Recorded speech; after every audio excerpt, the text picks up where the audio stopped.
Sitting with Todd Daubert. You're a partner at SNR Denton, global law firm. Yes. Your specialty? Mobile services, technology.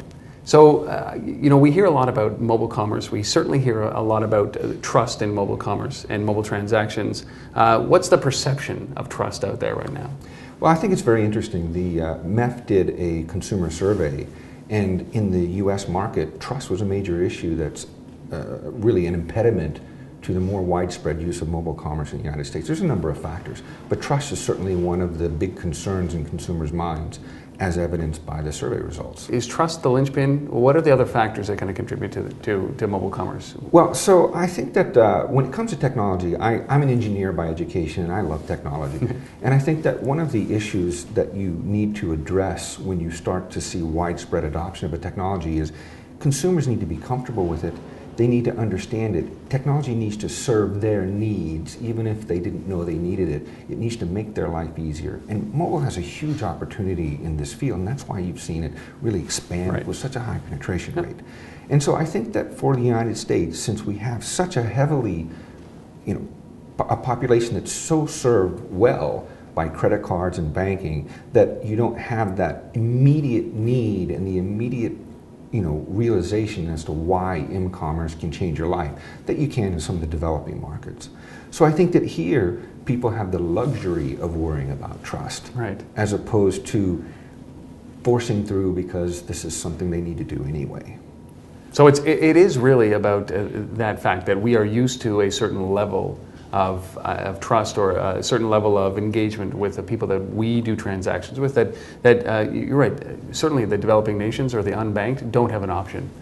Pretty significant. That's exactly right, because we have many options here. So the more options you have to do what you need to do, the more trust becomes a factor. Which of these options do I trust more? What are the consequences of me making the choice to use mobile commerce as opposed to bricks and mortar going by the store? And I think that mobile is particularly interesting because there are so many different factors that come into play with trust that you can't do it on your own. So if you're in the value chain for mobile commerce, you can do everything exactly right. And if either one of your business partners or even somebody you don't have a direct relationship or even other people in the industry do a bad job that damages consumer confidence, you'll be impacted just as badly. So it really highlights the need for organizations like MEF who can get thought leaders together, work both within the industry and all up and down the value chain, as well as with regulators to say, here's how you can help us. Because the truth is we need help in weeding out some of the bad practices and maybe some of the bad players who exploit things. But we want to make sure that the government doesn't inadvertently make it difficult to roll out the very best of technology. Walk us through that process, because mobile commerce or mobile transactions, a lot of people get that very confused with just kind of web transactions or the equivalent to a web transaction on a mobile device. Is there a difference there? What is it that we're struggling with?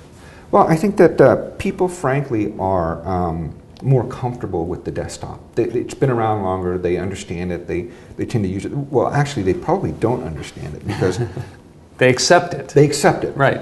Because, in many ways, the mobile device gives people the opportunity to have many more forms of authentication. So it could actually be much more secure if it's done correctly. Yep. And so, I think that once consumers start to understand this, it'll be a huge advantage. But underlying sort of this consumer confidence issue is this decision that we have to make as a society, both as consumers and as regulators, about whether some of this technology is a good thing or a bad thing. And you see this schizophrenia, right? On the one hand, the very best in services and the very best in technology that we can offer depends fundamentally on person-specific information, location-specific information, tailoring the technology to do what you want it to do even better than it could for anybody else. Right. It's crucial. Yep. On the other hand, you've got this deep concern that either the government or certain companies are out to get you or misuse the information they can get about you. People are tracking me. So I think as a society, we really have to become comfortable with what's okay and what isn't. And I think that the choices that you see people make will differ on a generation basis. So a lot of these problems will shift as the population ages and as people get more accustomed to technology. Everybody has a price for convenience or for a discount. You know, it's crazy what people are doing today for, stamping their location for a discount at a store. And is that the instance here? How do you approach this concern over privacy and trust with an average consumer?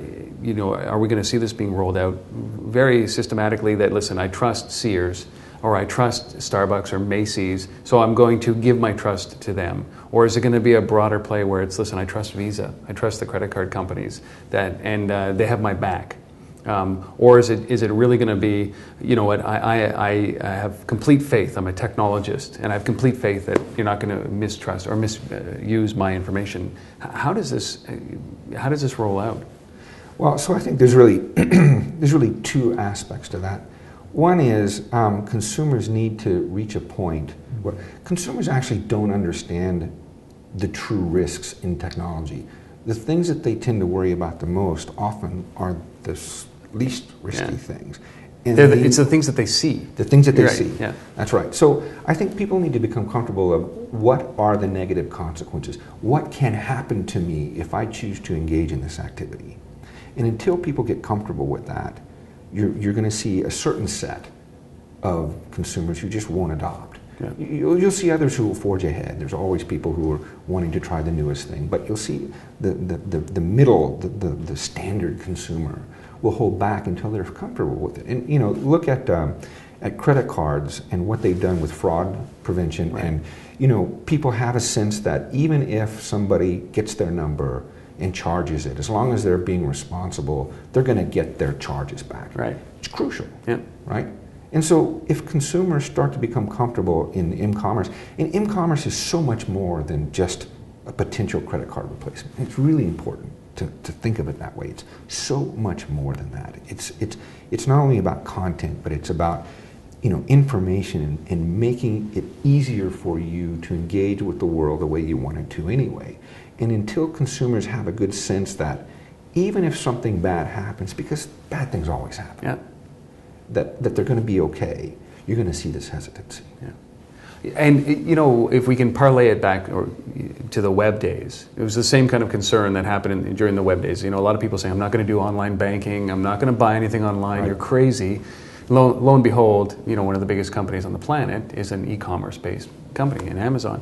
So, you know, that transition happened over a period of time, but there were some breaches along the way, big breaches, where people's credit cards were compromised, and we haven't had one of those yet in the mobile space, where it's, listen, this happened as a result of a mobile, somebody penetrating or getting into a site or a device.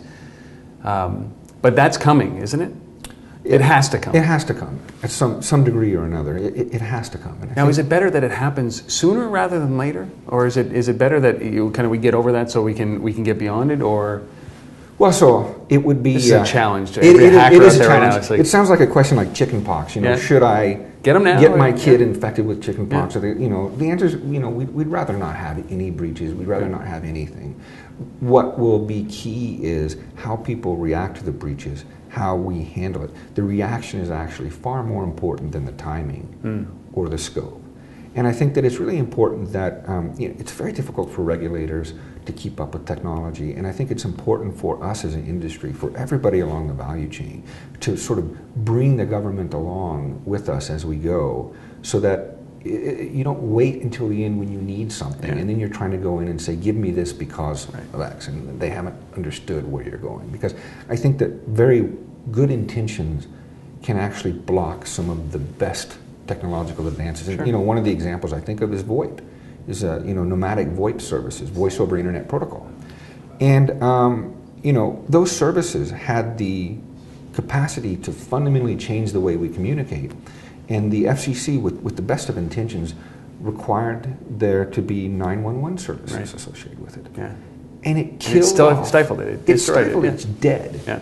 And so now what you see mostly for retail voice over internet protocol, you see price competition, which is actually the least interesting aspect of the technology. Yeah. So I don't want to see that happen with Mcommerce. I don't want to see the innovation, the creativity, the convenience, everything we can do for consumers to be stifled out of the best of intentions from the government. Perfect. Thank you so much. I really appreciate your time, Todd. Thank you. Great.